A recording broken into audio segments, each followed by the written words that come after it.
La Bible en un an, la 216e journée, le livre de Jérémie, chapitre 11, verset 18, au chapitre 13, verset 27, le livre des psaumes, chapitre 27, verset 1 à 6, le livre des proverbes, chapitre 20, verset 12 et 13, les actes des apôtres, chapitre 24, verset 1 à 27.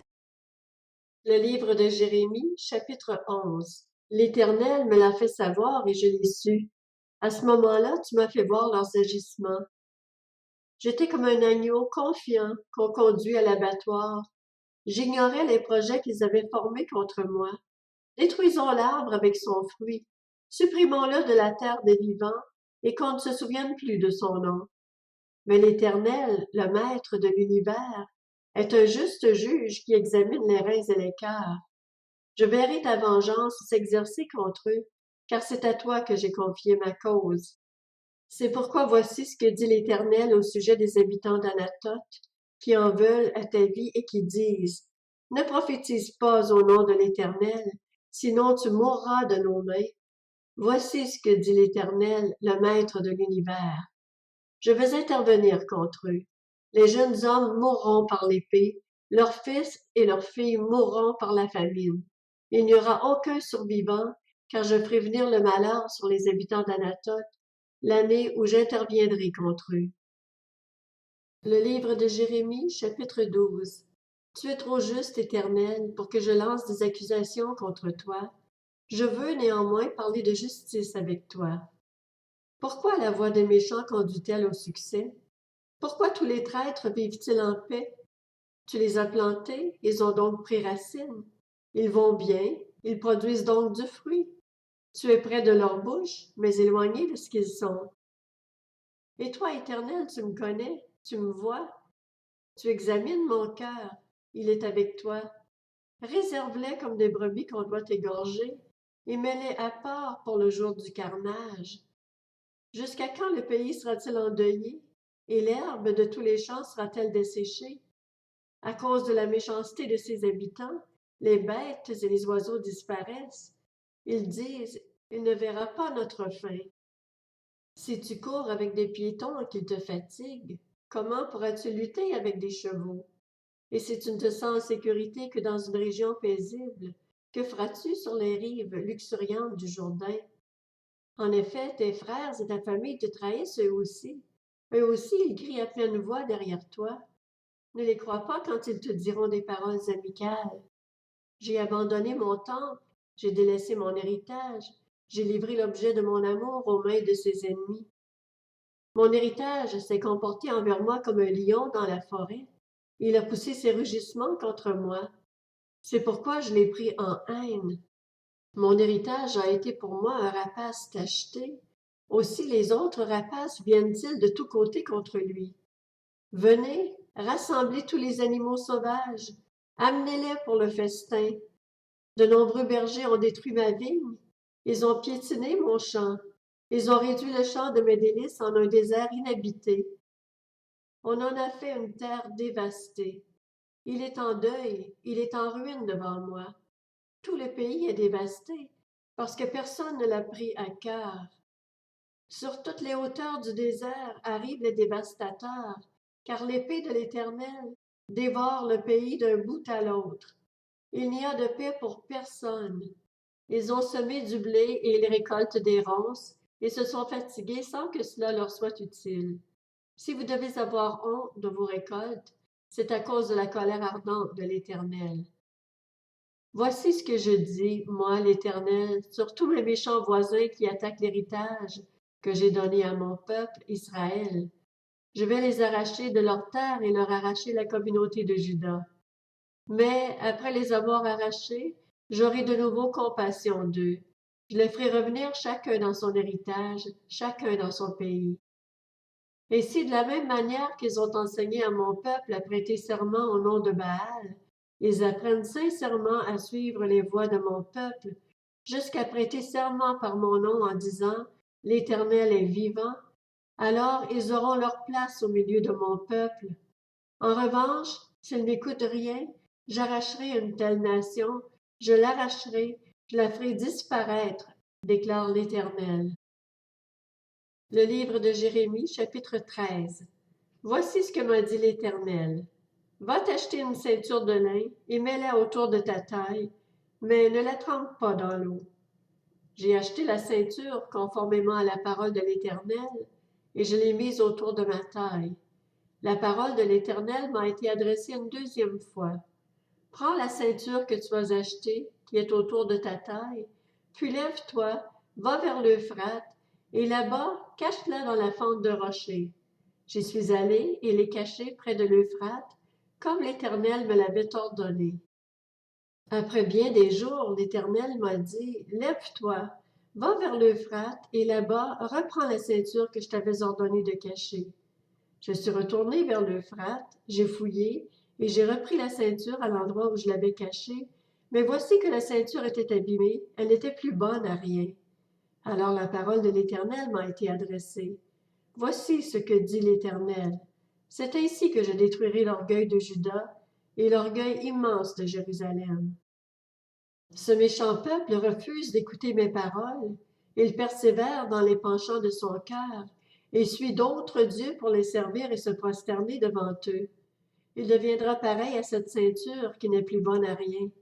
En effet, de même qu'une ceinture est attachée à la taille d'un homme, de même je m'étais attachée toute la communauté d'Israël et toute celle de Juda, déclare l'Éternel, afin qu'elle soit mon peuple, ma réputation, ma gloire et mon honneur, mais elles ne m'ont pas écouté.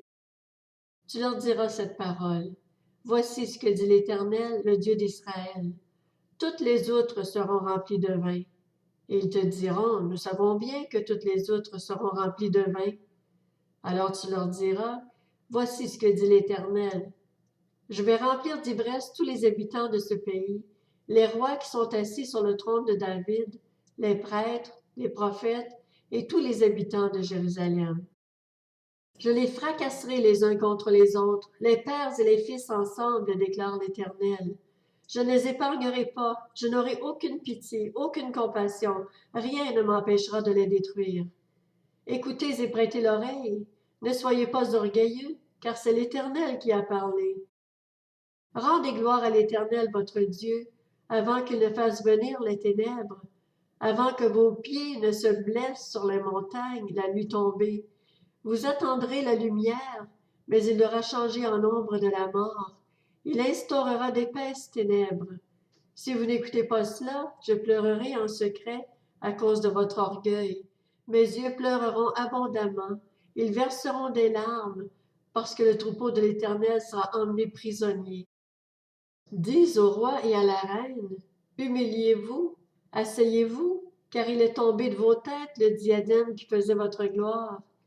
Les villes du sud sont fermées, il n'y a plus personne pour les ouvrir.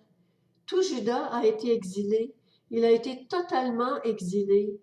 Levez vos yeux et regardez ceux qui arrivent du nord. Où est le troupeau qui t'avait été donné, le petit bétail qui faisait ta gloire? Que diras-tu quand ils interviendront contre toi? C'est toi-même qui leur as appris à agir en maître à tes dépens. Les souffrances ne s'empareront-elles pas de toi, pareilles à celles d'une femme prête à accoucher? Peut-être te demandes-tu pourquoi cela m'est-il arrivé? C'est à cause du grand nombre de tes fautes que les pans de ton habit sont relevés et que tes talons sont traités avec violence. Un Éthiopien peut-il changer sa peau et un léopard ses taches? De même, pourriez-vous faire le bien, vous qui êtes habitués à faire le mal? Je les disperserai tout comme de la paille emportée par le vent du désert. C'est ce qui te revient, l'issue que je t'ai réservée, déclare l'Éternel, parce que tu m'as oublié et que tu as mis ta confiance dans des faussetés. Moi aussi je retrousse les pans de ton habit jusqu'à ton visage, afin que ton déshonneur soit flagrant. J'ai vu tes adultères et tes hennissements de plaisir, tes scandaleuses prostitutions sur les collines et dans les champs. J'ai vu tes monstruosités. Malheur à toi, Jérusalem! Combien de temps encore resteras-tu impur? Le livre des Psaumes, chapitre 27, de David.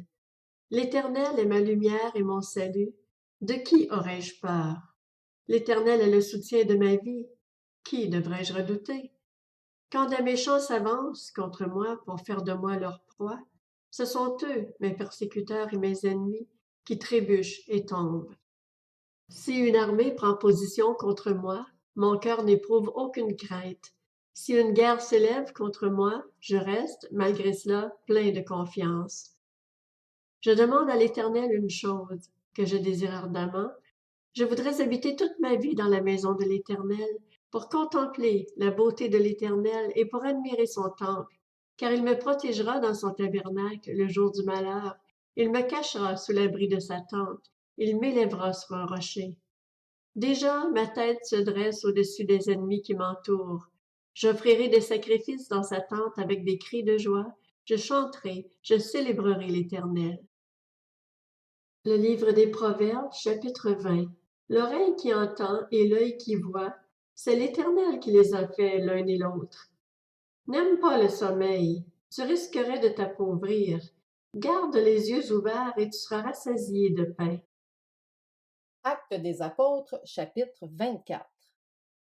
5 jours après, le grand prêtre Ananias descendit à Césarée avec des anciens et un avocat du nom de Tertulle.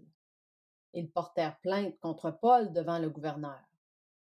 Paul fut convoqué et Tertulle se mit à l'accuser en disant: « Grâce à toi, très excellent Félix, nous jouissons d'une paix profonde et cette nation a obtenu des réformes salutaires grâce à tes soins prévoyants. Partout et toujours, nous les accueillons avec une entière reconnaissance. Mais pour ne pas te déranger davantage, je te prie dans ta bienveillance de nous écouter quelques instants. Nous avons découvert que cet homme est une peste. Il provoque des révoltes parmi tous les Juifs du monde. C'est un chef de la secte des Nazaréens. Et il a même tenté de profaner le temple. Nous l'avons arrêté et nous avons voulu le juger d'après notre loi. Mais le commandant Lysias est arrivé. Il l'a arraché de nos mains avec une grande violence et a donné l'ordre à ses accusateurs de venir devant toi. Tu pourras toi-même, en l'interrogeant, reconnaître le bien fondé de toutes les accusations que nous portons contre lui. Les Juifs appuyèrent ce réquisitoire en déclarant que c'était bien exact. Lorsque le gouverneur lui fit signe de parler, Paul répondit: « Je sais que tu es juge de cette nation depuis de nombreuses années, et c'est avec confiance que je prends la parole pour défendre ma cause. Comme tu peux le vérifier, il n'y a pas plus de 12 jours que je suis monté à Jérusalem pour adorer Dieu. Ni dans le temple, ni dans les synagogues, ni dans la ville, on ne m'a trouvé en train de discuter avec quelqu'un ou de provoquer un soulèvement de la foule. Ils ne peuvent pas prouver ce dont ils m'accusent maintenant. Je t'avoue bien que je sers le Dieu de mes ancêtres selon la voie qu'ils appellent une secte. Je crois tout ce qui est écrit dans la loi et dans les prophètes. Et j'ai en Dieu l'espérance, comme ils l'ont eux-mêmes, qu'il y aura une résurrection des justes et des injustes. C'est pourquoi je m'efforce d'avoir constamment une conscience sans reproche devant Dieu et devant les hommes. Après une absence de plusieurs années, je suis venu pour apporter des dons à ma nation et présenter des offrandes. C'est alors que quelques Juifs d'Asie m'ont trouvé dans le temple. J'avais accompli la cérémonie de purification et il n'y avait ni attroupement ni tumulte. C'était à eux de se présenter devant toi et de m'accuser s'ils avaient quelque chose contre moi. Ou bien que ceux qui sont ici déclarent de quel crime ils m'ont trouvé coupable lorsque j'ai comparu devant le Sanhédrin, à moins qu'il ne s'agisse uniquement de la parole que j'ai lancée au milieu d'eux. C'est à cause de la résurrection des morts que je suis aujourd'hui mis en jugement devant vous. » Félix, qui était parfaitement au courant de ce qui concernait cet enseignement, les renvoya en disant: « Quand le commandant Lysias sera venu, j'examinerai votre affaire. » Il donna l'ordre à l'officier de garder Paul tout en lui laissant une certaine liberté et de n'empêcher aucun de ses proches de lui rendre des services ou de venir le voir. Quelques jours plus tard, Félix vint avec sa femme Drusille, qui était juive, et il fit appeler Paul. Il l'écouta parler de la foi en Christ. Mais lorsque Paul discuta de la justice, de la maîtrise de soi et du jugement à venir, Félix fut effrayé et lui dit: « Retire-toi pour le moment. Quand j'en trouverai l'occasion, je te rappellerai. Il espérait en même temps que Paul lui donnerait de l'argent pour qu'il le relâche. C'est pourquoi il le faisait venir assez souvent pour s'entretenir avec lui. 2 ans passèrent ainsi, et Félix eut pour successeur Porcius Festus. Dans le désir de plaire aux Juifs, Félix laissa Paul en prison.